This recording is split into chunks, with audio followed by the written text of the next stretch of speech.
Hi, my name is Karen Alder and what I'm going to show you is how to create fantastic blue eyes. I'm going to show you how to make it really chic with gorgeous velvety skin and very, very easy.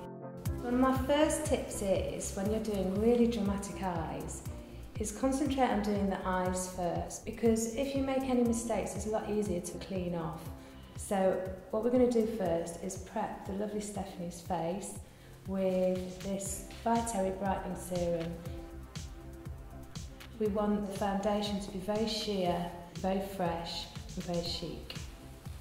The next step is to pop on a little bit of the Terry Hydra Primer. It's amazing because any little open pores, fine lines, it really smooths it out, and it also creates a fantastic base to your foundation and gives it great lasting power. So I know it's really tempting to get on the concealer and the foundation, but don't do it.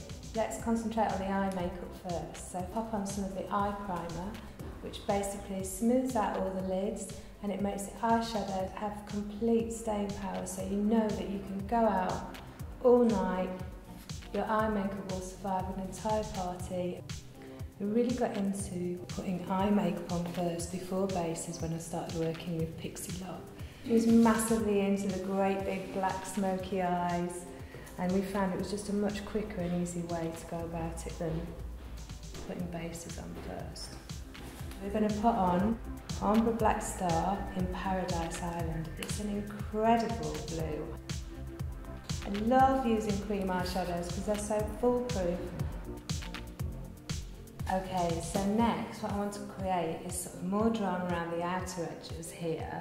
So it's more sort of feline-y. So we're going to use Terry powder in Lavender Muffin.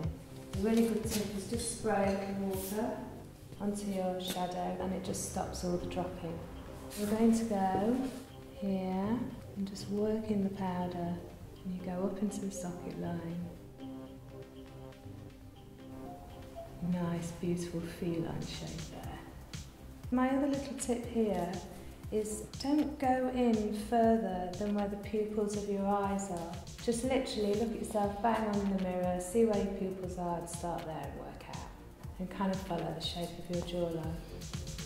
Don't go too flat across your socket line, keep it nice and curvy. So if there's been any mistakes made, get a wet wipe and your little foundation brush and you can just clean away and even out your shape. Okay, so now for a bit more drama, we're going to add this wonderful navy eyeliner by Terry, and the best thing about this is it's waterproof, so once it's on, it stays. And layering up like this, it's great because you get these wonderful gradients of colour, and you can see how the blue really pings out. I feel I've gone a little bit too high up over here, so I'm just taking off anything that I don't want to be there. And it's easy because we haven't put anything else on. The next thing we're going to pop on, and it's the thinnest of lines known to man. This is just to literally give that slightly bandy edge. So right at the base of the lashes, a little bit of a flick there. And just blend it, keeping it nice and soft. Look down towards me. So now I've got through doing the messy, tricky part of the makeup, I can now create all the lovely velvet skin before I put the mascara on. We're just going to whiz on a quick base. We're going to use Cover Expert in shade 4.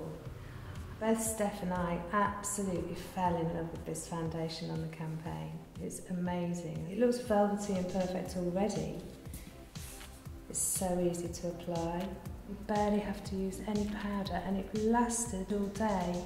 There's this whole new skin texture that's come into fashion now where it's this beautiful velvety finish, but you really don't want to have a flat matte face.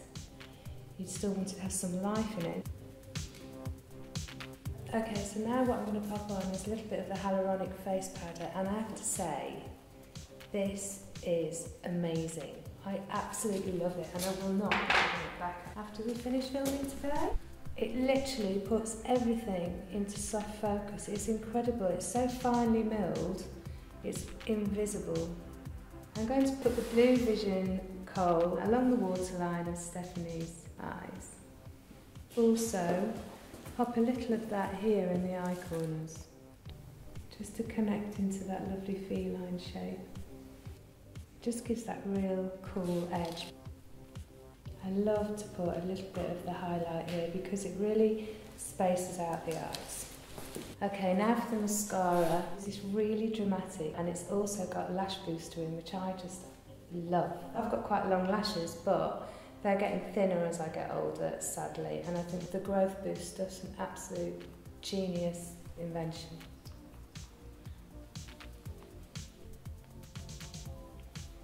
And if you just do this little zigzag effect here, your product really attaches well.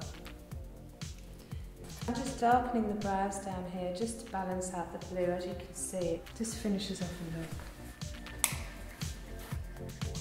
We're just going to add a little bit of beautiful blusher called Platonic Coral. It's gorgeous little peachy, quite natural blush. Because as I say, we want to keep everything else quite understated, but we still want to have some dimension to the face. I'm popping a little bit of the touche veloute around the edges of the mouth, and this just evens out any imperfections. So we use a very nude lip liner just to give the lips a little bit of definition, and we're using Perfect Nude. And guys, no overlining the lips, please. Just literally use it to give your lips that extra little bit of definition. So now we've lined the lips, we're going to go on with this fantastic nude. And again, from the shoot, I have to say, I was clinging onto this all day long. I absolutely love it. By Terry, and it's called Nudissimo. It suited me, it suited my assistant, it suited obviously our beautiful Stephanie here. The trick here with nude lipsticks is to try and go a similar shade to your actual natural lip colour. And that is the best way to find your perfect nude shade.